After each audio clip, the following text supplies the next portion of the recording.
617-282-0685. 617-282-0685.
Welcome back to Boston Black News. We're here with Awet Time, who is running for Brookline Town Hall member meeting. I'm just messing this all up. I don't think I'm on.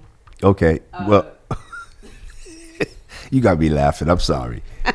See, this is not comedy hour. We were doing the morning show last year, but now I'm getting the giggles because we have a stand-up comedian that's sitting down. And she got jokes. She really has jokes. But so does he, apparently. He's got jokes offline about you. Plenty of jokes. I really do. I have some jokes, but I'm not going to go there because that's not my expertise. But I do want to remind people there is an election coming up. Oh, you got jokes too, Pastor Walt? You said that's true. That's not your expertise. Oh, you want to insult me? No, I don't. Okay. Because I can go there now. We can go Mission Hill on them. We'll team up on you. We would call them elderly services. Help. Okay. But May 2nd, this Tuesday coming up, is a special election in Boston, precinct 9 and 10. State representative seats that are available. Make sure you go out and vote in the town of Brookline and other towns throughout the state. There are special elections going on, so make sure you check your local election department or your town hall to see if you're going to be voting, because voting is so important. It's so necessary, and particularly in these times. From 7 a.m. to 8 p.m., polls open up at 7, close at 8 p.m. Make sure you call someone, remind them. The preliminary municipal election is September 12th in the city of Boston, and November 7th is the general election. So we're working on a Know Your Government guide, so make sure you get a copy of it. It will be ready by mid-June, actually by the summer, June, so that we can make sure you get the information on bureaus, where the trash removal, all the constituency service that is so important that you may not or may know about, but we want to make sure that you get that information. So the Celtics won. Did you get a chance? I know you're campaigning, but did you watch the Celtics? Oh, great. I'm not You're not a fan of basketball. Well, let me just tell you, because they squeaked by Atlanta, and I was like, I'm telling you, I was so disappointed. Even though they won, it was just like, yo. Boy, Trae Young was killing him. And I just was like, I can't believe this good team that they have is not playing that well. But I'm not going to talk about something you don't know, because you're looking at me like, what are you talking about? It's like, So let's talk about But I am a rower, though. So I do row. So that's my sport, is rowing. Okay, go ahead. I row on the Charles. Oh, really? Okay, yeah. row your boat. A wet row, yeah. Okay, So, what made you get into rowing? I was a rower in high school at Cambridge Ringe and Latin. Oh, you went to Cambridge? Okay. So back then it was just a club. Uh-huh. And so they couldn't deny me. Okay. Because I'm too short. And I'm short. Rowers are very tall. Uh-huh. And so I was a rower for 3 years in high school, and I couldn't row my 4th year because I ran for class president and I won. Right. Okay. We're going to take some calls because Okay. folks want to call in. I believe they see you on the air, and maybe there's some folks that may want to help with the upcoming election that you're working on. And I would love for people to come by and campaign Okay. for me. Caller, you're live on Boston Black News. Brother. Hey, Hey, this Zakia. is your big sister. Hey, Zakia. Zakia. How you doing, sister? How you doing? What's going I'm on? having a very good day. I'm so excited. I've been listening to you and my state senator, Liz Miranda, and I am just on fire. Okay. Wanting to get out and hit the streets and figure out how do we be a part of the work that our elected officials are doing behind the wall. Yeah, that was a very good conversation I had, and Oh, Liz man. Miranda, State Senator Liz Miranda, reminded me how I was put out of the jails for organizing brothers to get out to vote.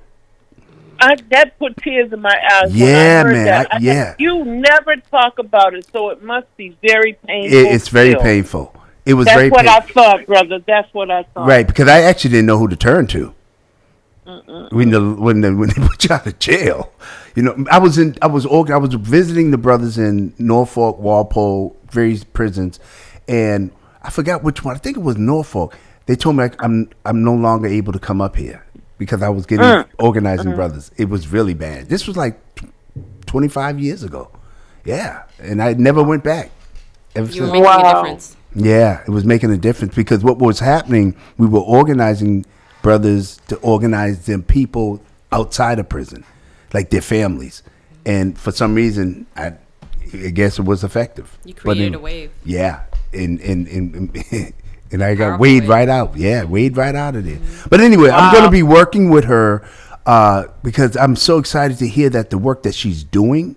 So I'm going to work with her and continue to see why I was, for one, and I'm not even going to worry about it, but I'm just going to go and do it. But thanks for calling Are in. we on the air now? Are Nope. we on the air? Oh, yes, we are. Well, you know what? I'm hoping that done to vote, that we could do something kind of easy at South Bay for the upcoming election, maybe. Yeah, Franklin Hobbs, Pastor Franklin Hobbs is working with South Bay, and we should actually work with him and Suffolk County Sheriff Steve Tompkins, because he is working with Hobbs on that. I think we definitely should do that. We definitely. Okay. Okay? All right. All right. Thank you for All calling right. in. Give me a call later on today when you get a chance, okay? Okay. All right. You have a good day. Okay. So, let's talk about, and I seen some of your comedy, right? Mm-hmm. And it was very funny. I have to give you credit because you played. You were talking. One of the pieces is you was talking to the guy. He was like a psychiatrist or psychologist. It was in the room when you were talking to the tall white guy. You don't remember? No. Okay. You should. Oh, I'm sorry because I have an acting reel that was a Okay, 'cause I don't know the terms. 48-hour film fest. Okay. So yeah, so they're all, that group that I was working with are all very funny, and all of the 48-hour short films that we made were mainly comedy. So I guess you thought that was fun, but yeah, It was funny because I played a journalist. Right, that's what it was, a journalist. Yeah. No, you know what it is? I'm so used to seeing you, Yeah.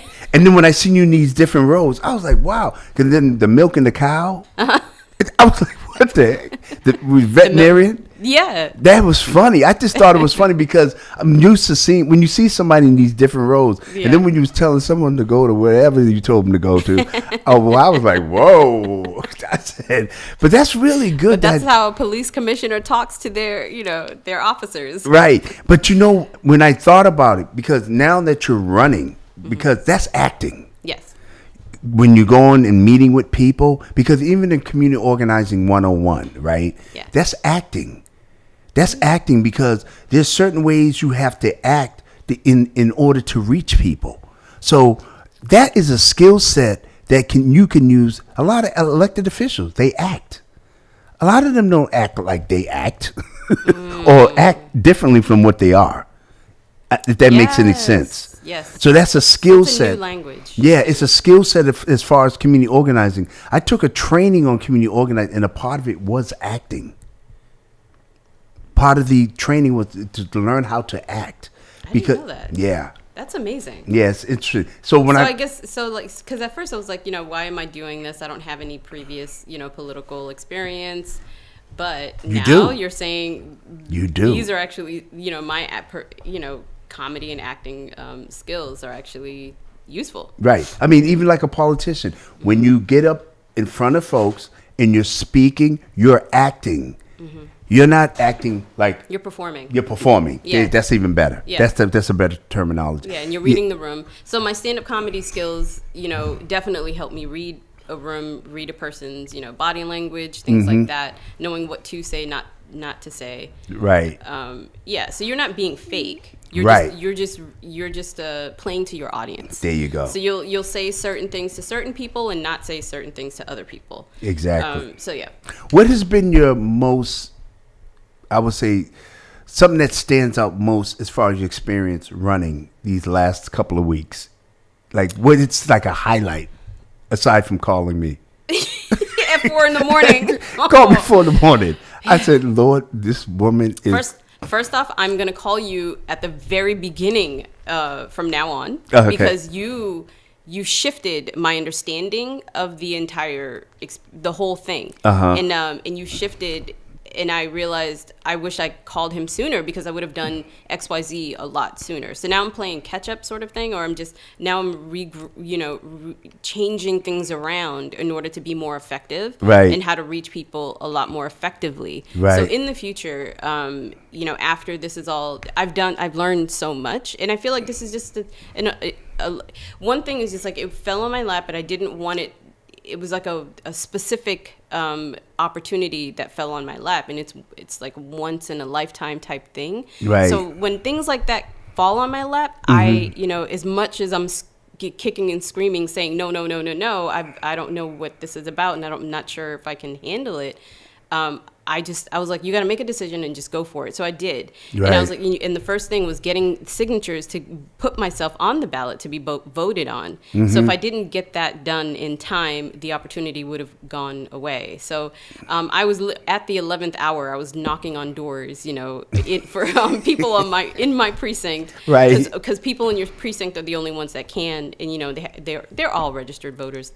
Thank goodness. So you always get more just in case, because they're certifying these signatures. Mm-hmm. So they were cleared. Everyone was registered, and I was able to get in. So you have to get 10 signatures to get on the ballot to be voted on. Right. So I did that, and that's when. And I do have support from a neighbor and who helped me start the campaign. Right. But because I had never done anything like this before, there's just so much that goes into it. Mm-hmm. In the future, I'll now that I'm aware of this, right. I'll definitely be prepared.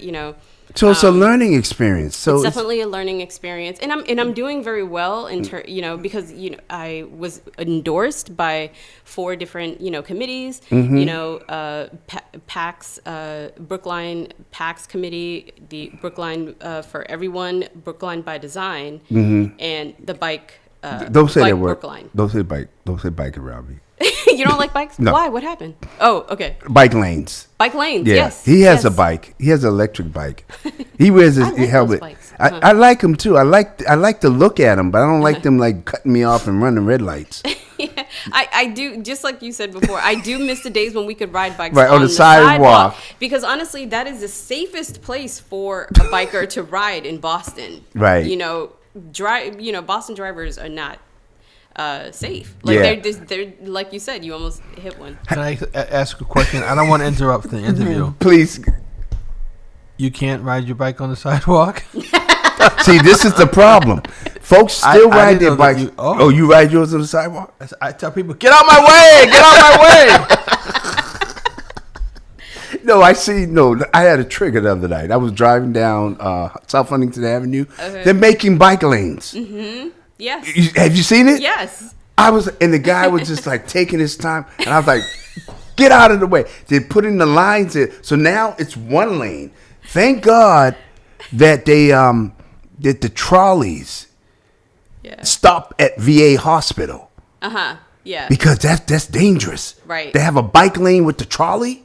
Right. You know how to And slide. it's so already too narrow for a car to get, And never mind to the people. drive And never mind the alongside. people getting off the bus. Remember Miss Nunez used to blow the whistle. Yes, she used to blow the whistle, telling people to stop. Yeah, Yes, because people don't stop. it's dangerous. Right, it's dangerous. Because they did a study in Cambridge about bikers, and I'm not. Oh, God bless you, bikers. Okay, I'm not anti-bikers. It's just that I'm anti-bikers who don't follow the law. Right. Is that fair? No, that is fair. Yeah, sometimes bikers won't stay in the lane. And what is that considered makes a it bike? difficult. Is it a bike, a motorcycle? Is it a bike with an electric battery? I mean, when I rode a bike, I used my feet, my hands, my muscles. If you have pedals, even if it's electric. Now you know good and well you can't ride no bike up Norfolk Street. Up Norfolk Street? You know Norfolk, that hill? I was riding a It's bike. electric. It goes 30 miles an hour. Well, I'm just saying I without just the go electric. Right up. You'll leave you right behind me. So no, what I'm saying to you is that do you ever ride the bike without the electricity? Yes, when I want to save on the battery. I just let the... You can actually ride. Literally, you're strong enough to do that still, like up hills. My bike goes anywhere I point it. I have 2 batteries. Why do you drive your car here? Why don't you drive your bike?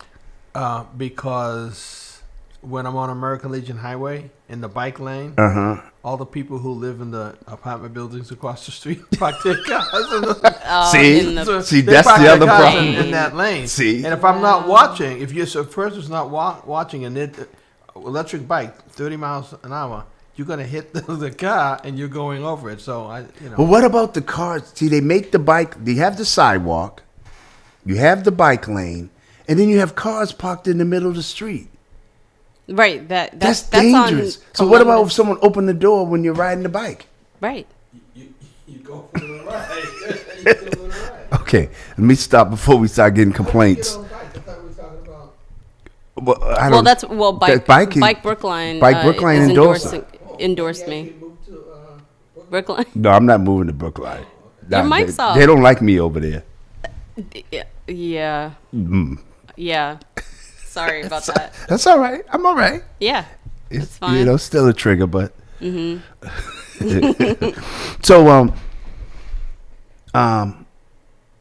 so you're gonna win? Yes, I'm gonna win. Okay. Yeah. Cause I'm gonna win. that's what I want to hear. Cause I know it's stressful. But you're having fun. But it's worth it. Yeah, it's stressful, but it's worth it. Just moving through all of the challenges. Yeah, it'll be fine. Okay. What are you doing? Oh, boy, we got him upset. So, what do you think? I'm thinking, if anyone wants to stop by at, Town Hall on Tuesday. Polls open at 7 a.m. and they close at 8 p.m. So I'll be parked there all day. You have if your anybody chair? wants to, I've got my chair, I've got my water. You got to get up though. You got to make sure you don't just sit there. No, I'm not. She's lazy. You be sitting there with the lawn chair. Yeah, I'm gonna play a good time. Hey, Come here. Come here. you voting for me? You voting for me? I don't want to startle people. No, stop. Right. I'm not gonna scare these people. Yeah, right. That's funny. That is so funny. 'Cause like, You better. What you doing? no, come here. But Come here. come here. Come on. Come here for a second. Come here. Let me talk I to you wanna for a talk minute. to you. Let me talk to you I for a want you to minute. vote for me, but you gotta but listen. And can you go knock on that door for me? Right. But it is Bring fun some though. friends. Yeah, but no, it gets I'm your gonna have fun. adrenaline going, right? Yeah, absolutely. Right. Yeah, So yeah. I know how it feels because when you was calling me, I was like, oh boy, she's in the zone. know. Because you bring other folks with you. Yeah. Because you have to be the one that worked the hardest if you're running for office. Absolutely, yeah. They Definitely. gotta We have see a you. caller live on Boston Black News. Caller. Hey, good morning. Hey, what's up, Jamal? All right, peace. How y'all doing? Well, all right, man. We're having fun here. My favorite All right, person on the planet right now. Give thanks. Give thanks. Yes. Hey, yeah. so I just wanted to say too, so Ron, as me and Alwet was talking and communicating back and forth, and because y'all just were talking about bikes, and it just reminded me, Arthur Conquest, right? Yep. Okay, we got to connect them. Oh, okay. He's a man about Brookline. You know what I mean? Right. And I haven't seen him, really. I don't think I've seen him since COVID, so I hope he's all right. Still out there. The weather's warm, so if anybody's going to be biking, it'll be him soon. That's interesting. I don't have his phone number. I don't know. You have his contact information? I'm going to try to dig it up. That's why I brought it up, because I was hoping you had a direct contact with him. But I'll dig it up. I definitely have an old email or something. But yeah, that would be great, man. Because that's a good idea. Yep. Yeah, he's a good dude. And I was also telling her about some of the old school families that I know in Brookline who, I just got to find out if they still live there or not. Mm-hmm. And I think we identified some that are actually inside of her precinct, whatever that is, district, precinct, whatever it's called. Yeah. Yeah. Okay, great. Thank you, man. Absolutely. Thanks for the flyer, Jamal. That's amazing. Thank you. Absolutely. Good luck. Yep. Caller, you're live on Boston Black News. Good morning, Ronald. Good morning, Ronald. Hi. Karen. Hi, Karen. Oh. Oh, hi. Ron. There you go. I thought we were friends. Say it again. I thought we were friends, Ron. We are friends. We are very good friends. Why in the world would you suggest that Bruce be out on that bike as dangerous as he is?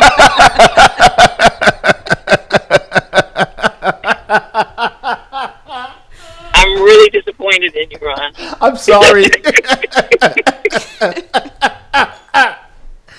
Ooh, Lord have mercy.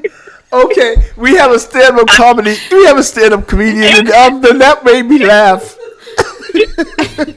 Especially when you said Ronald. My mother used to call me Ronald when she was mad at me. No, I'm not mad. I just thought, is Ron out of his mind? Okay. Well, at least we know folks are listening in. Norfolk Street and American Legion Highway? Please. I've been trying to tell him to retire that bike.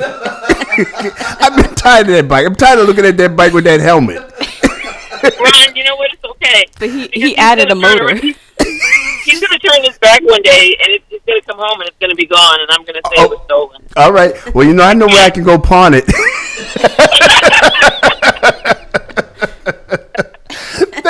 Thank you for calling in. Thank you. You made my day. Calling your life on Boston Black News.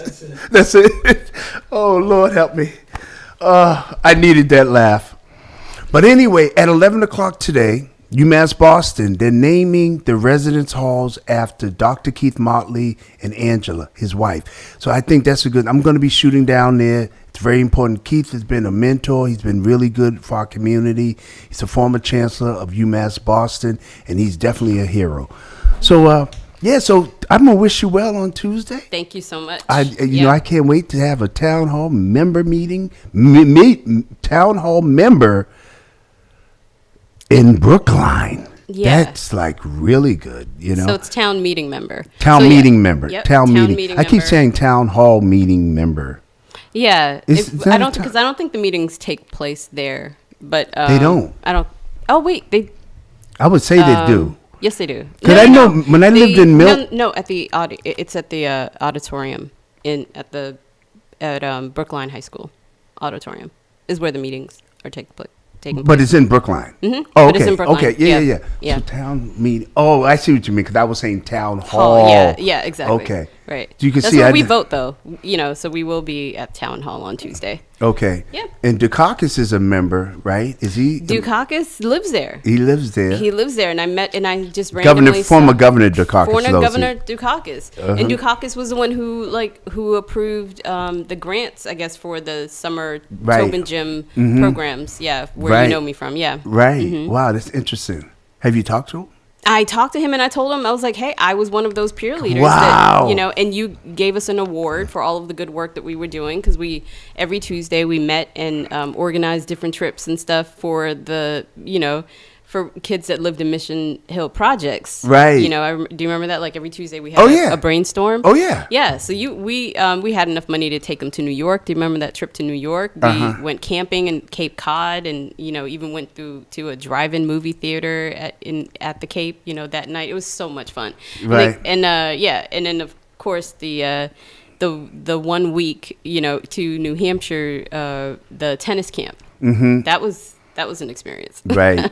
What was the experience? Well, I had a joke last time, and I do have a joke currently. Is it was literally their white people's diversity week. Right. So they bust a bunch of black and brown kids over to that tennis camp. So when we showed up, we're like inner city kids. It was like, wow, trees, and they were like, whoa, Puerto Ricans.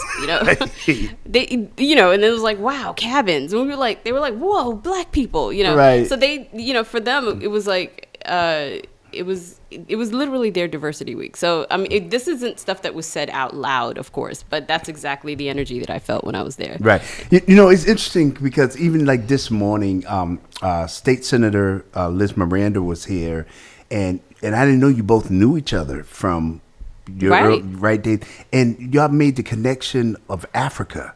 Right, she's West African. Well, Let's talk about Cape that. Verdean. Because we were talking about how we're not monolithic. The black community is not monolithic, and people don't understand the different flavors of black. There you go. Yeah, just like, Baskin and Robbins has 30 flavors Right. of ice cream. There's so many different flavors of black. Right. So that's something. And black people don't.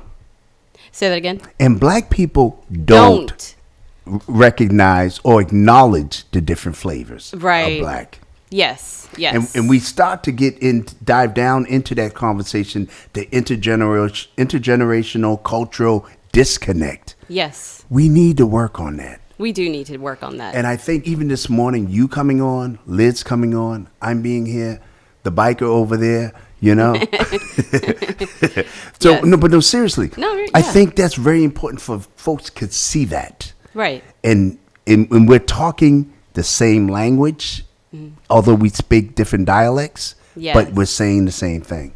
Yes. And we naturally gravitate towards each other too. Right. But then it's the culture that causes the clash. Right. It's not the color of our skin, Right. So there's just different upbringings, there's different ways of communicating, there's just differences. Right. But there's a lot more similarities, and I think that the similarities are more spiritual than anything else. Mm-hmm. So it's there's a connection there, but it's just kind of like a cousin you don't really understand or know. Mm-hmm. A cousin that you don't want to get to know or have issues with or have been told certain things about that aren't true. Right. So those things have to automatically, and it's really the next generation that teaches the generation before. Mm-hmm. That's not true about these people, and then and I would like to simply say too, like, as an immigrant, I was born in Eritrea, raised in Boston. Mm-hmm. So because Eritrea was a war-torn country, we had a war against Ethiopia at the time, and I was smack dab born right in the middle of that war. Wow. So we had to escape Eritrea. So we escaped to Italy because Italy used to conquer Eritrea. So Eritreans have a connection with Italy. Right. So when I came to the States, so we moved to Italy for a couple of years. So when I came here, I only knew Italian and my native language, Tigrinya. Mm-hmm. So I had to go to a East Boston elementary school to learn English, and then move to a regular elementary school after that. So I was only there a few months. But my mom is a single mom, so it was too hard for her to take the train all the way to East Boston when her job was at the Colonnade Hotel, on Huntington Ave, and it was just hard for her. So I had to acclimate fast, Right. and learn English fast. But like I automatically was, so I was discriminated by Black folks, Indians, Asians, white people, like everyone. It wasn't just the Black people that had an issue with me. It was everyone. I experienced discrimination from everyone simply because I'm an immigrant Wow. that they didn't understand or know or get, because we look different. So, and they didn't know where Eritrea wasn't on the map until 1991 when we Right. won the war. So most people had no idea where this country was. So I point to nothing when I was like, well, I'm from there. It's not on the map, but trust me, I'm from there. So it's just like, what are you, an alien? Like, it was even difficult, like trying to explain to people what I was. So I even have like an ambiguous joke, like I love being the token ambiguous, at work, because people don't know what I am. Right. So racism is on a whole different level with me, because because I'll walk into a room and then so the white people will say something racist about a Dominican, and then everyone freezes. Because then they look at me and they're like, could we say jokes about Dominicans around her? Like, what, and then when they freeze, I freeze, right? And then I tiptoe, and then once I move, it's safe for everybody to move. You know what I mean? It was like, okay, she's not Dominican, right? And then I walk into a conference room and then they say something racist about Indians, and then they freeze again, and then when they freeze, I freeze, Right. So then they're like, is she Indian? Like, could we say something about Indians around her? Like, Right. so they don't know what I am, Right. mulatto. Like, sometimes they think I'm mulatto. Right. So, but so I just stopped saying what I am, because it's like, first off, I think it's funny. I think it's hilarious. But being an ambiguous, and then I played an Indian on Dexter New Blood, because that gets me work, so Right. so it's a positive thing too, but yeah, Well, that's good. You've been able to change that, turn that around. into something funny, right? Yeah, that's good. Yeah, That's really good. So now Eritrea is definitely a lot more known, because Tiffany Haddish is half Eritrean. She's super famous. Her dad is Eritrean. Nipsey Hussle is half Eritrean. Right. His father is Eritrean. So those two are helping to sort of put Eritrea on the map.